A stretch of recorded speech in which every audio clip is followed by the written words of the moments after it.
பலத்தை அம்பு கொண்டு அசங்கென்றால் அசங்குமோ?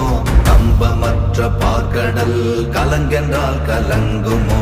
இன்பமற்ற யோகியை இருளும் வந்து அணுகுமோ? செம்பொன்னம்பலத்துளே தெளிந்ததே சிவாயமே.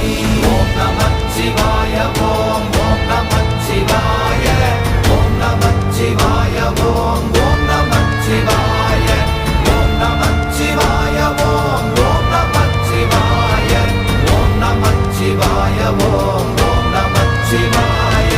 அவ்வெனும் எழுத்தினால் அகண்டம் ஏழுமாகினாய், உவ்வெனும் எழுத்தினால் உருத்தரித்து நின்றனை, மவ்வெனும் எழுத்தினால் மயங்கினார்கள் வையகம். அவ்வும் உவ்வும் அவ்வுமாய் அமர்ந்ததே சிவாயமே. ஓம் நமச்சிவாய ஓம் ஓம் நமச்சிவாய